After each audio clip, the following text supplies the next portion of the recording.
Bueno, hermano, un placer y un privilegio poder estar de nuevo con vosotros.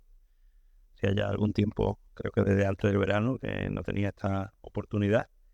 Y pido al Señor que en este día especial pueda también guiarnos en la reflexión de su palabra conforme a su voluntad. Uno de los mayores espectáculos de la naturaleza, dicen, que es la contemplación de la aurora boreal, allí en la aurora boreal o la aurora austral, ¿no?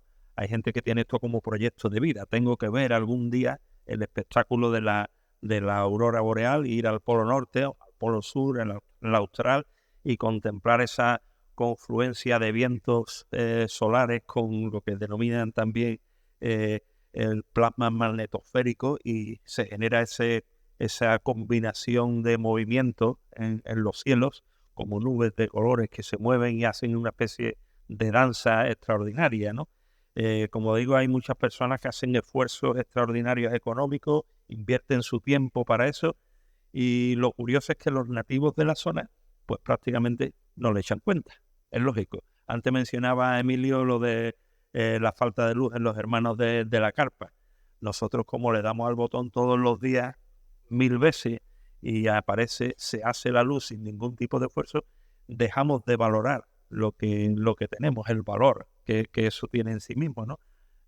A base de contemplar, a base de usar algo reiteradamente, poco a poco vamos perdiendo la conciencia del valor de darle un enchufe o de cualquier otra cosa, ¿no? Poco a poco esa normalización, e incluso de lo espectacular, va haciendo que pierda ese evento su encanto, su atractivo, y ya no nos dice nada, ¿no? Y creo que puede ocurrir un poco lo mismo con la persona bendita de nuestro Señor Jesucristo.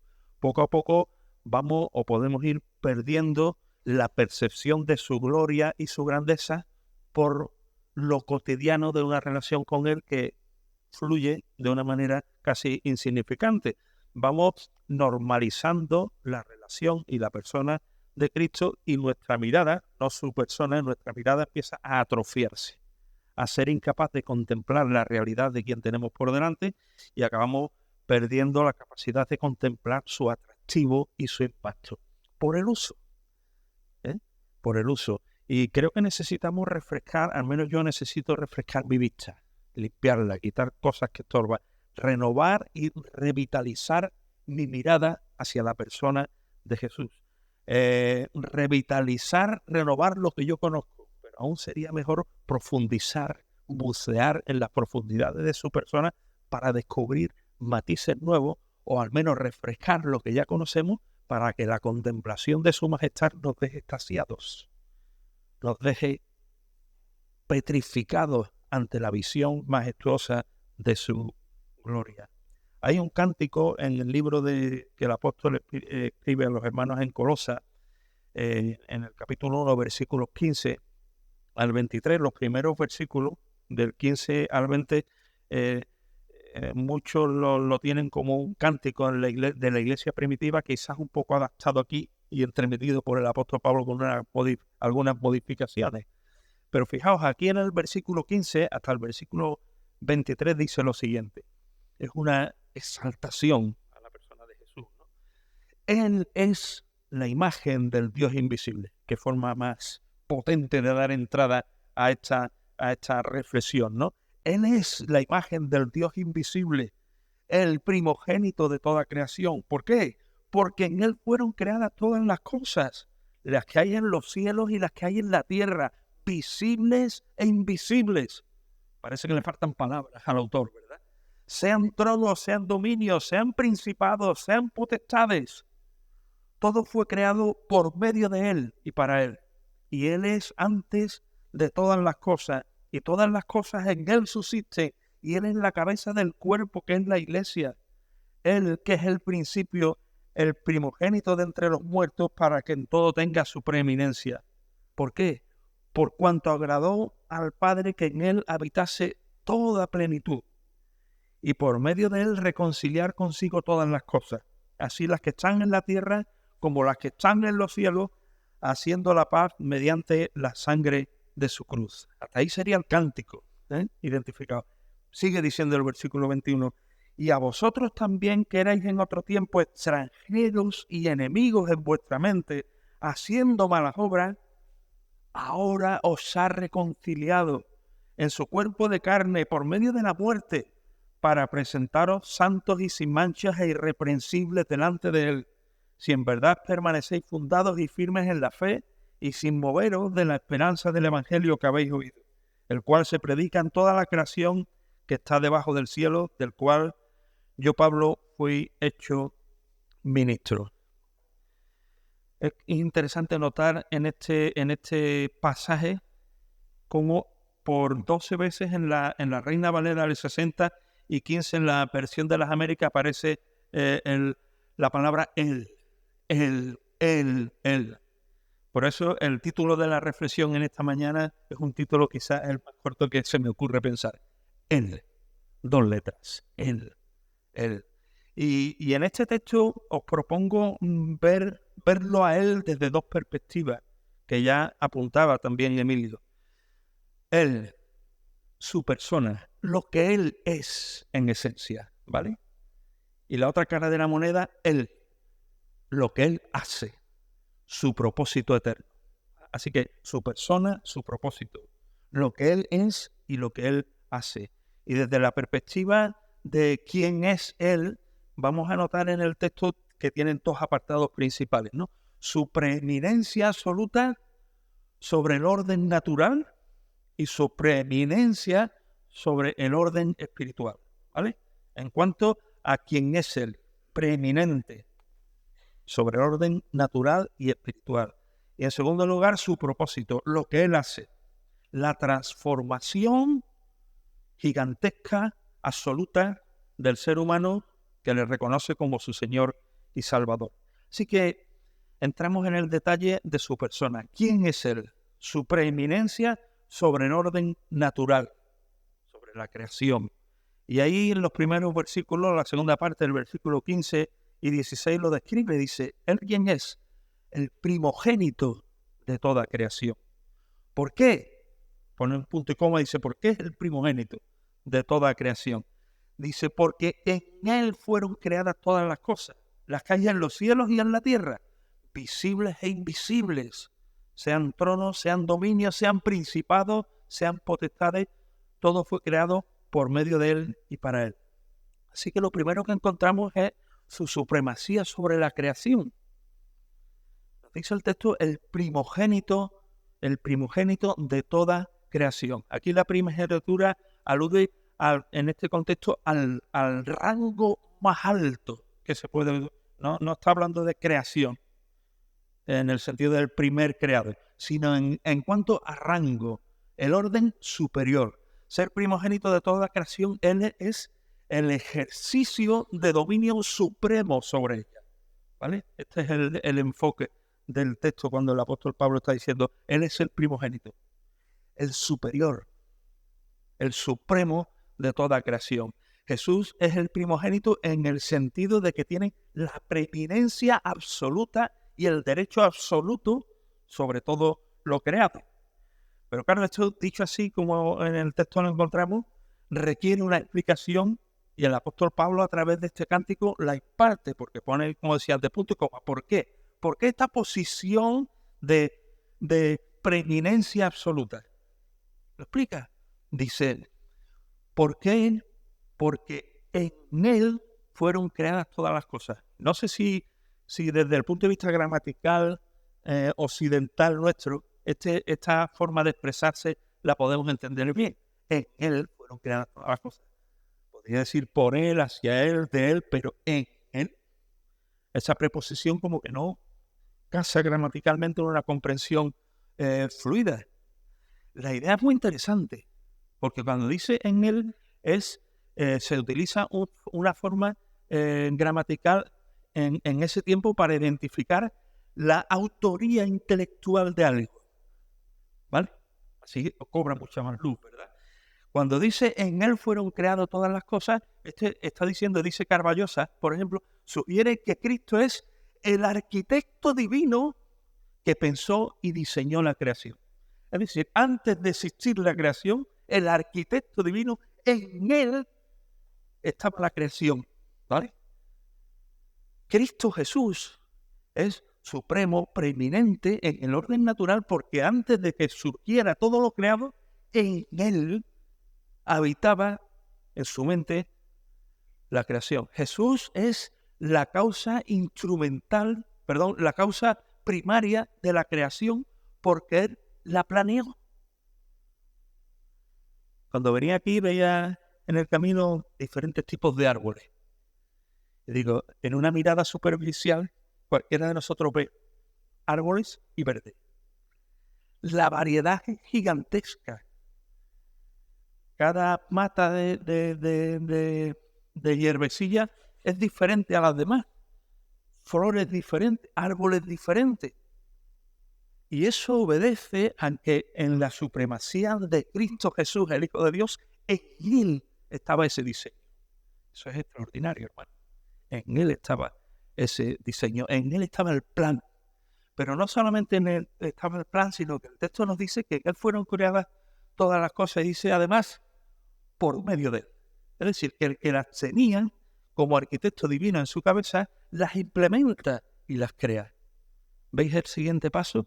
Todo lo creado tiene su razón de ser en virtud del acto creador de Cristo, el Hijo de Dios.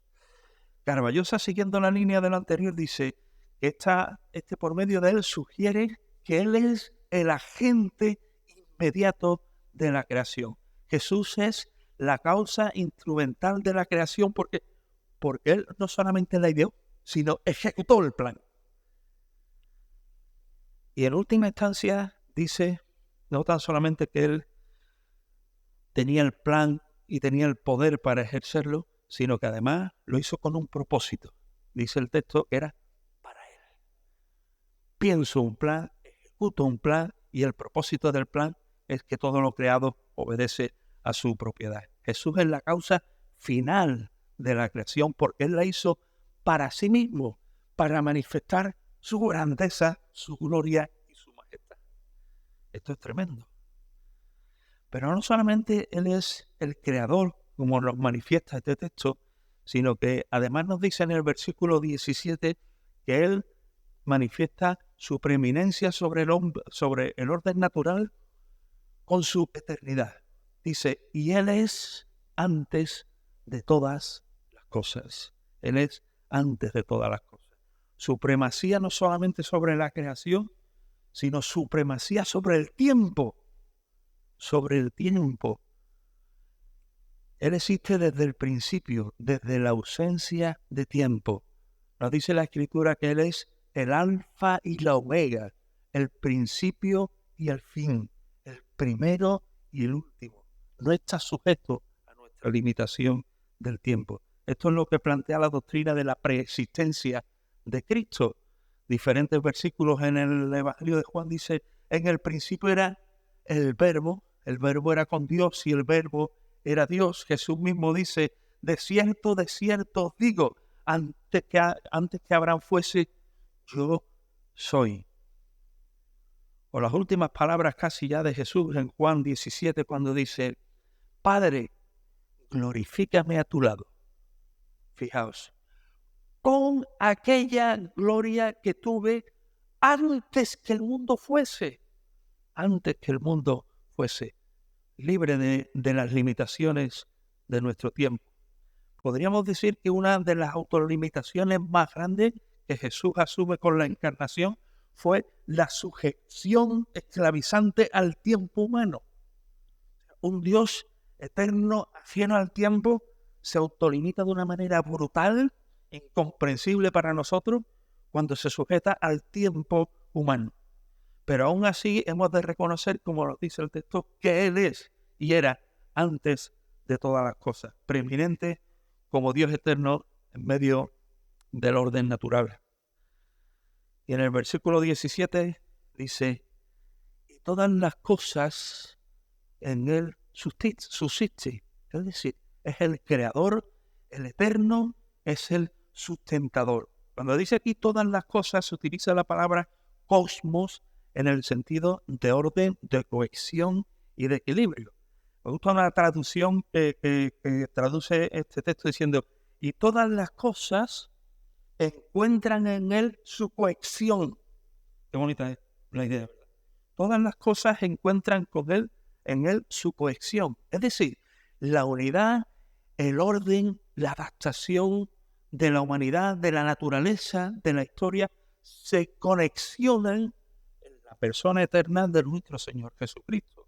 Es decir, que las leyes que mantienen el universo en su sitio no son, como nos venden habitualmente, solamente leyes científicas, leyes naturales. Son leyes divinas, hermano. Tú y yo estamos sentados aquí en vez de flotando como en la luna, no por una ley natural, sino por una ley celestial, por una ley divina que impuso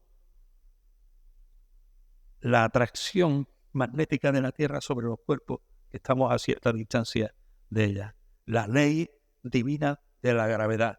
Me gustaba mucho cómo lo expone o lo expresa esto Hendriksen. Dice, las así llamadas, entre comillas, leyes de la naturaleza no tienen una existencia independiente. O sea, como si ha nacido la ley de la gravedad.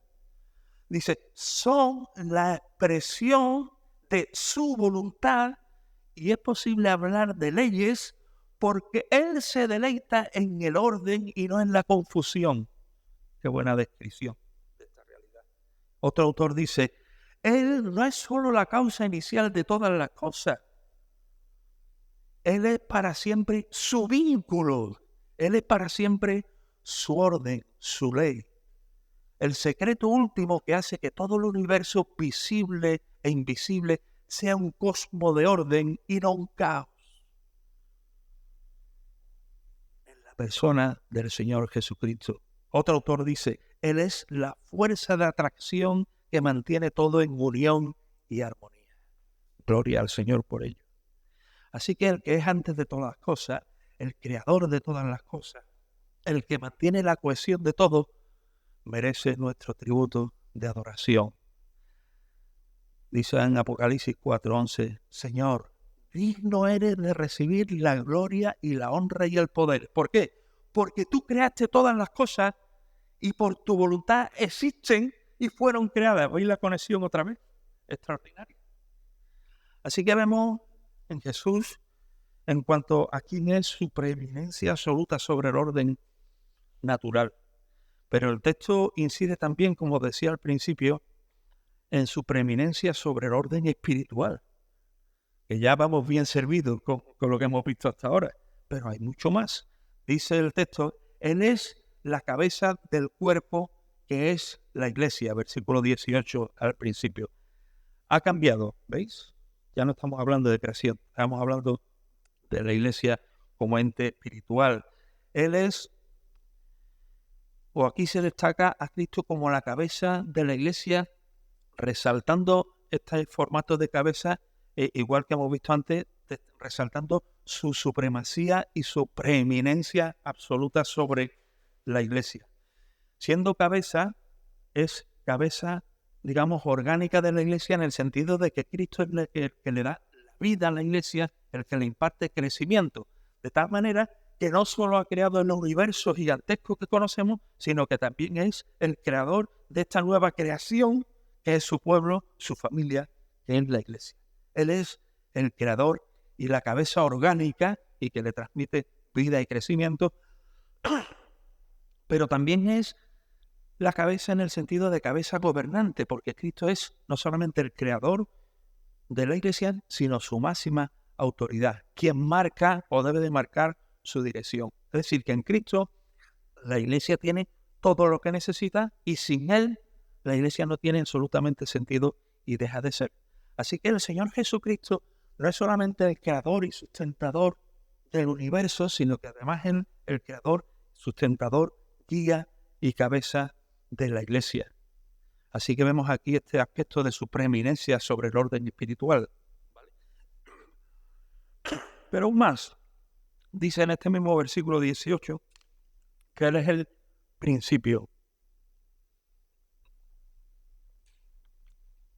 El principio en el sentido, conectado también con lo anterior, en el sentido de origen del que procede algo, el motor, el que pone algo en funcionamiento.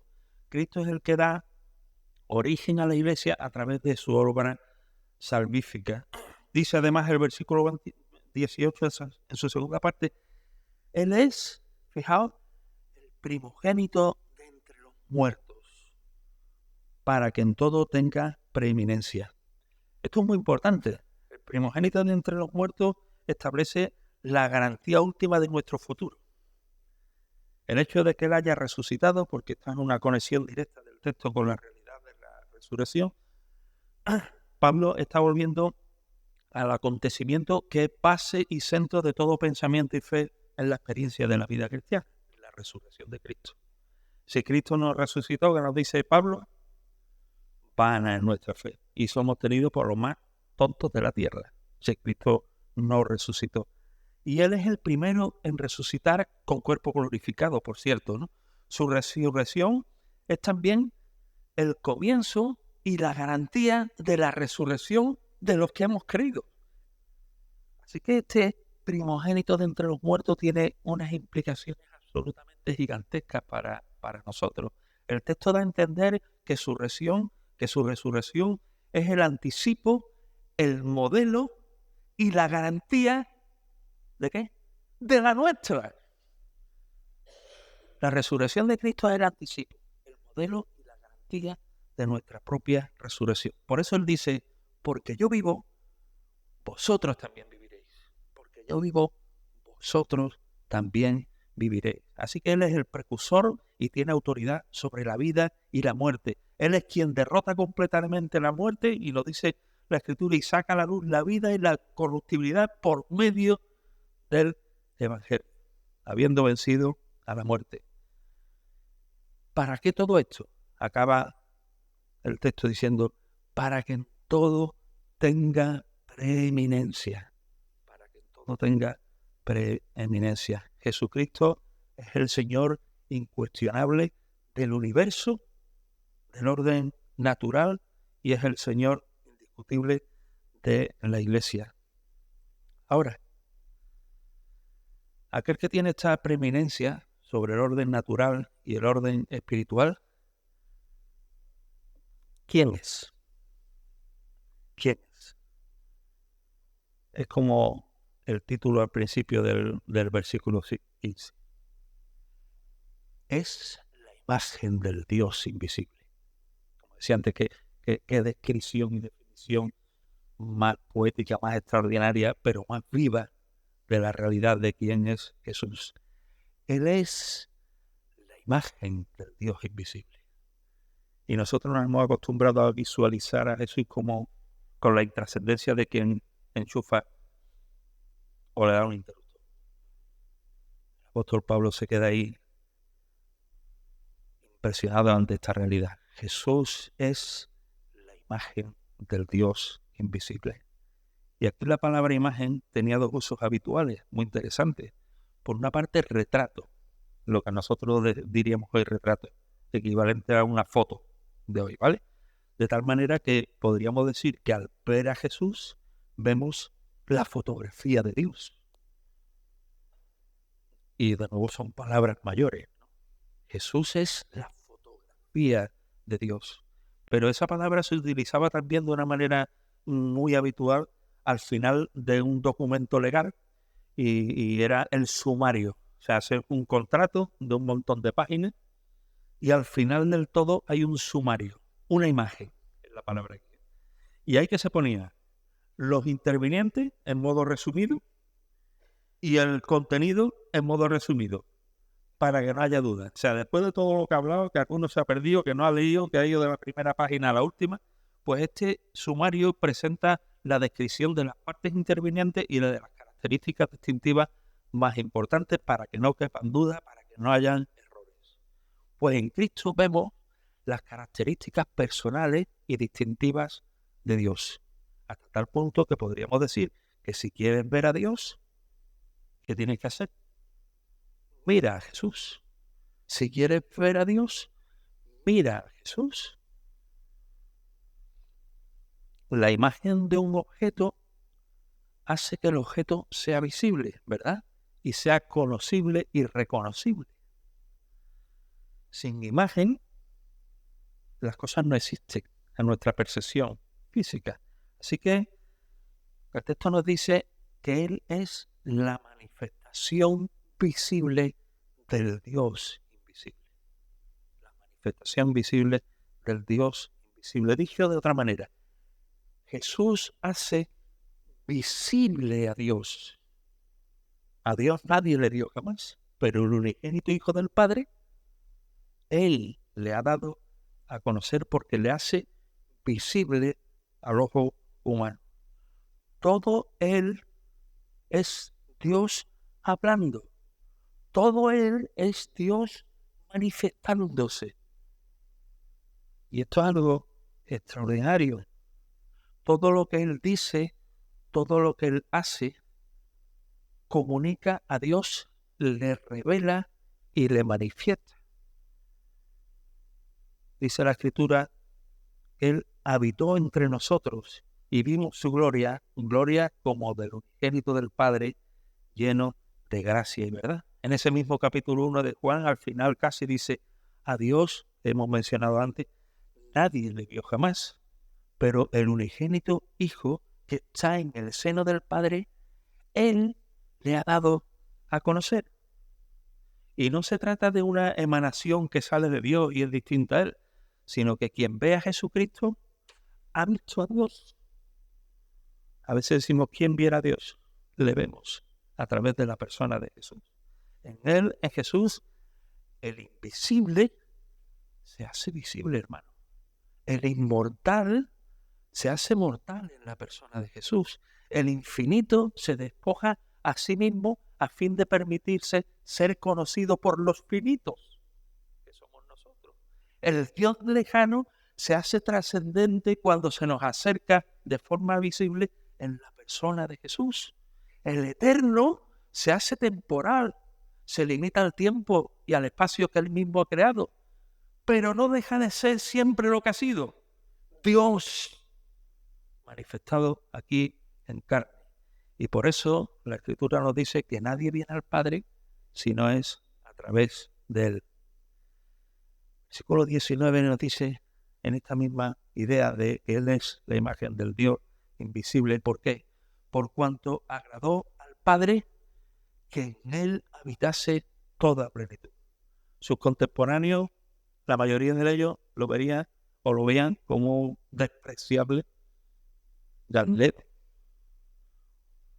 un despreciable carpintero, un muerto de hambre, que no tenía donde recostar su cabeza, pero desde la perspectiva del cielo el Padre le veía con toda la plenitud divina en su persona. Es Dios mismo, es la revelación completa de Dios. No necesitamos nada más que a Él. Cuando Felipe le dice inocentemente, Señor, muéstranos al Padre, con eso tenemos bastante. Jesús le dice, Felipe, quien me ha visto a mí, te digo un secreto, ha visto al Padre. El que me ha visto a mí, ha visto al Padre. Ahora, solo aquel que es la manifestación visible del Dios invisible puede hacer lo que hizo. O sea, todo esto que hemos dicho es absolutamente trascendente, porque si no fuera Él quien es, no podría haber hecho y seguir haciendo lo que hizo y hace. Y como decía al principio, ya no solamente nos focalizamos en la cara de la moneda de quién es Él en cuanto a su persona, sino en cuanto a su propósito. ¿Qué es lo que hace? Podría decir mucho, pero el texto que tenemos por delante da algunos destellos de qué es lo que hace desde el punto de vista de qué es lo que produce en aquellos a los que salva. ¿Vale? Y ahí en el versículo 13 encontramos que Él produce un cambio de ubicación en su pueblo. Dice, el cual nos ha librado, versículo 13, de la potestad de las tinieblas y nos ha trasladado al reino de su amado Hijo. Solo aquel que es la manifestación visible del Dios invisible, puede hacer esto: librarnos de la potestad de las tinieblas y trasladarnos a otro espacio, al reino de su amado Hijo. El texto dice, nos ha librado. Literalmente es, nos rescató. Una de las costumbres de los pueblos conquistadores era que al pueblo conquistado se lo llevaba para servir de esclavo, para ponerlo a trabajar en su propio ejército. Pero aquí la idea es un traslado no de la libertad a la esclavitud, sino de la esclavitud a la libertad. Es una especie de éxodo espiritual de la esclavitud de Egipto en el pecado a disfrutar de la libertad de los hijos de Dios en la tierra prometida. De esta potestad de las tinieblas al reino de su amado Hijo. Y hemos sido libertados una vez y para siempre. Pero no hemos sido llevados de las tinieblas a tierras de penumbra. No hemos sido llevados de un sitio malo a un sitio menos malo o regular, sino que hemos sido llevados de la oscuridad más lúgubre y siniestra. ¿A dónde? A su luz admirable, nos dice Pedro. Vosotros sois linaje escogido, real sacerdocio, nación santa, pueblo adquirido por Dios para que anunciéis las virtudes de aquel que os llamó de las tinieblas, no de la oscuridad, no de lo negro, las tinieblas de la condenación y del pecado. ¿A dónde? A la luz, no, a su luz. A su luz, no, a su luz admirable. De las tinieblas, las mazmorras más profundas, infectas, a su luz admirable. Mirad cómo describe David Bohr. Nos encontrábamos en medio de una oscuridad impenetrable, andando a tientas, intentando encontrar un camino y un destino en la vida. Y Dios nos rescató de aquella situación de miseria, atrayéndonos a sí mismo, alejándonos del peligro y colocándonos a su lado. ¡Qué descanso! Solo aquel que es la manifestación visible del Dios invisible ha podido provocar este cambio en nuestra ubicación. Solo Cristo Jesús, quien ostenta la supremacía absoluta sobre el orden natural y espiritual, ha podido hacer esto. A Él sea la gloria. No solamente el apóstol Pablo apunta a este cambio en cuanto a la ubicación, habla también de un cambio en cuanto al estado. Dice, versículo 14, en quien tenemos redención por su sangre, el perdón de los pecados. Ya sabéis que redención es la liberación a través del pago de un rescate. Quizás la imagen más actual y más cercana para entender el concepto de redención sea justamente la del secuestro, ¿vale? Una persona es secuestrada y tan solo es liberada por los captores si alguien paga el importe que se ha establecido como rescate. Pues Dios interviene pagando el rescate. Y el precio de pago fue el derramamiento de su sangre en la cruz del Calvario. Y esta redención que vemos en este texto es una redención con dos matices. Es la redención o la liberación de la maldición del pecado, desde el punto de vista de la condenación y de la pena del pecado. Somos redimidos para siempre. Pero somos también liberados no solamente de la pena del pecado, sino de la esclavitud del pecado, en un proceso de santificación permanente, ¿vale? Forma parte del trabajo redentor de nuestro Señor.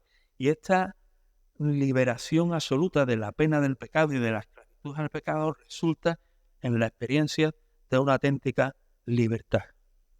¿Veis el cambio de estado?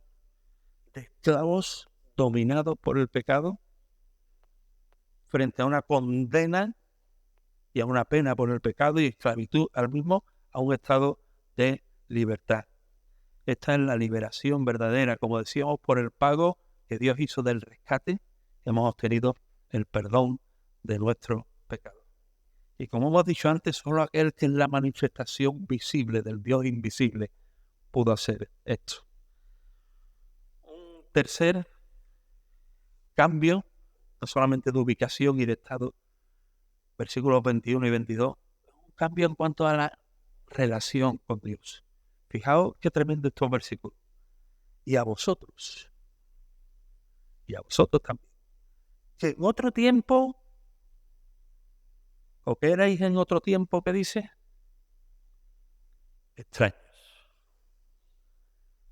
Pero el apóstol Pablo no se queda contento con este adjetivo. Dice, en otro tiempo eres extraño. Bueno, extraño, no pasa nada. No, sigue diciendo. Bueno, extraño.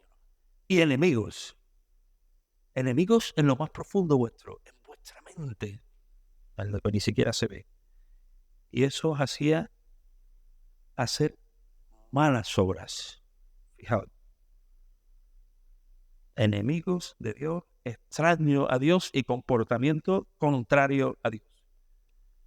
Y ahora el Dios que se hace visible en la persona de Cristo dice, pero ahora os ha reconciliado en su cuerpo de carne por medio de la muerte. Un cambio brutal en la relación. Hay una descripción dantesca en estos adjetivos que encontramos aquí de lo que era nuestra no relación con Dios. Dice extraños. Algunos apuntan que mejor sería alejados. Es decir, tan lejos que ni le conocíamos, ni siquiera sabíamos de su existencia. Quizás rememorando las palabras de Pablo en Efesios, en aquel tiempo estabais sin Cristo, alejados de la ciudadanía de Israel y ajenos a los pactos de la promesa, sin esperanza y sin Dios en el mundo. Este es el concepto de alejados, allí en las antípodas. Como decía, no solamente alejados, enemigos, cuya descripción de la palabra es un poquito más sutil. No enemigos, de ánimo hostil. Tienen un matiz. Hostiles, de ánimo hostil. No solamente lejos, como alejados o extraños, sino en una dinámica activa de confrontación, de combate y de rebelión. Y esto nos llevaba a ¿qué? A hacer malas obras, una vida absolutamente contraria a quien es Dios y a sus demandas de santidad. Pero la grosa intervención visible del Dios invisible nos dice, ahora nos ha reconciliado. ¿Cómo es posible esto? Esta manifestación extraordinaria de gracia. Porque si siendo enemigos fuimos reconciliados por Dios por la muerte de su Hijo, mucho más, dice Pablo a los romanos, estando reconciliados, seréis salvos por su vida. Así que a través de la obra de la cruz, esta relación distante, hostil, contraria, es transformada. Y ahora justificados por la fe, ¿qué ha ocurrido? Tenemos paz para con Dios por medio de nuestro Señor Jesucristo. Un cambio brutal en la relación con Dios. Y solo aquel que es la manifestación visible del Dios invisible lo ha podido operar. Y termino con el último cambio. Un cambio aún mucho más profundo. Un cambio en la esencia de lo que somos. Versículo 22. ¿Para qué? Dice todo esto. Para presentaros santos, sin mancha, irreprensibles delante de Dios. ¿Cómo es posible? ¿Cómo es posible esto? Nuestra historia está aquí, por lo que hemos visto. Nos encontrábamos en la oscuridad más impenetrable, de la que fuimos llevados a su luz admirable. Estábamos en la esclavitud dominadora del pecado, de la que también fuimos liberados. Acabamos de ver, en una actitud hostil y beligerante contra Dios que se tornó en una relación de paz y de cercanía. La finalidad última que Cristo persigue mediante su muerte es, según el texto que hemos leído, nuestro perfeccionamiento completo a la imagen de Él mismo, por la obra y actividad del Espíritu Santo en nosotros. Y Dios nos ha declarado inocentes y limpios. Pero aunque esto sea así, hemos de seguir en el camino de la inocencia y la limpieza. Esperamos ser santos perfectos, cuando lleguemos a su presencia, sin mancha e irreprensible en el reino eterno, pero debemos estar viviendo ya en un crecimiento en esta vivencia de santidad intachable e irreprensible delante de Dios. ¿Cuál es nuestra condición entonces? Pues si estábamos alejados de Dios, fijaos, alejados de Dios, hemos sido hechos santos, que ya sabéis lo que significa santo etimológicamente, apartados para Dios, para sí. Fijaos qué cambio va a aportar. De estar alejados de Dios a estar apartados por Cristo para ser posesión especial de Dios, su pueblo elegido, cercano, su familia. Si antes éramos de ánimo hostil, enemigos de Dios, ahora Dios nos ve sin mancha. ¿Cómo puede ser esto? Ahora nos ve sin mancha. Si antes nos ocupábamos, como decía el texto, en las malas obras, ahora comparecemos irreprensibles delante de Dios. ¿Qué significó tener clara esta visión de la supremacía del Señor en el orden natural y en el orden espiritual en dos personas significativas que, entre comillas, casualmente ha mencionado Emilio, sin saberlo, antes en la presentación? Pues yo tenía justamente el texto que ha leído de Apocalipsis capítulo 1, cuando el apóstol Juan tiene una visión clara y nítida de la gloria y majestad de Jesús. Dice el último versículo que él leía: cuando le vi, ¿qué le pasó? Cuando le vi, caí como muerto a sus pies. No sé si estaréis de acuerdo, pero creo que este es un auténtico estado de adoración. No digo actividad de alabanza, estado de adoración.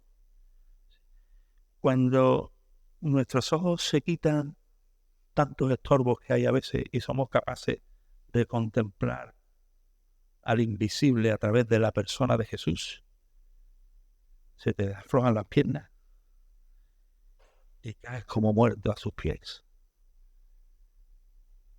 por el impacto de lo que has visto. Aún más allá de la... Creo, son cosas personales, que cuando se llega a este estado de adoración, puede no fluir la alabanza verbal, porque el impacto puede ser tan determinante que ya no te salen las palabras. Cualquier palabra se queda falta de contenido. Es la impresión de ver en Cristo Jesús al Dios invisible. Lo mismo ocurrió en otra mención que hacía Emilio con el apóstol Pablo, quien contempla el resumen de quién es Dios en esencia. Dios que es amor. Y allí en 2 de Corintios, para mí viene uno de los textos más determinantes en mi vida cristiana. Allí encontramos estas palabras: el amor de Cristo nos constriñe. A lo mejor podíamos, esta palabra no la usamos en nuestro vocabulario habitual, entonces tiene lo que es constreñir algo, es apretar algo con tanta fuerza que lo hace estallar. Quizá una imagen gráfica. Tú coges una pastilla de jabón, la mojas, y cuanto más la aprieta, ¿qué va a pasar? Más lejos va a llegar. Cuando la fuerza la impulse. ¿Cuál es la idea aquí? El amor de Cristo me empuja de forma irrefrenable e incontenible. Es lo que está diciendo el apóstol Pablo. Mi visión, la visión del Dios invisible a través de la persona, de la obra, de la majestad, de la supremacía de Jesús, no lo puedo soportar. El amor de Cristo me impulsa a través de este pensamiento. Si uno murió por todos, luego todos murieron. Y esto lleva unas implicaciones prácticas. ¿Y por todos murió para qué? Para que los que viven ya no vivan para sí, sino para aquel que murió y resucitó por ellos. Así que la contemplación de la majestad de Dios en el apóstol Pablo produce esto. El conocimiento y la contemplación del amor de Dios le lleva a una vida de compromiso y obediencia. Al apóstol Juan en Apocalipsis le lleva una vida de adoración. A Pablo le lleva a una vida de compromiso y de obediencia. Así que contemplar nosotros y profundizar en el conocimiento de Cristo, en el conocimiento de su persona, su preeminencia en el orden natural como creador, como Dios eterno por encima del tiempo, como sustentador, su preeminencia en el orden espiritual como cabeza, como principio, como primogénito de entre los muertos por su resurrección, contemplar su obra con los cambios gigantescos que ha generado en nuestra vida, cambiándonos de ubicación, llevándonos o librándonos de la potestad de las tinieblas y trasladándonos al reino de su amado Hijo, cambiando nuestro estado de seres perdidos a redimidos y perdonados, cambiando nuestra relación de extraños, de enemigos, haciendo malas obras, a reconciliados con Dios y en última instancia provocando este profundo cambio en nuestra propia esencia, haciéndonos santos y sin mancha e irreprensibles delante de Él. Esto que debe de producir. ¿Qué debe de producir? Creo que debe de producir una respuesta refleja. Una expresión un poco rara, ¿verdad? Respuesta refleja. ¿Sabéis lo que son los reflejos nerviosos? Te pones aquí sentado, con la pierna colgando, te da el fisioterapeuta, el médico, con un martillito, point, point. No tienes que decir, cuando me dejo en el martillo, echo la pierna para adelante. ¿A que no? Es una respuesta refleja. Te da un golpecito en el nervio. Si el nervio funciona, y es para eso la prueba, la pierna se te levanta sola.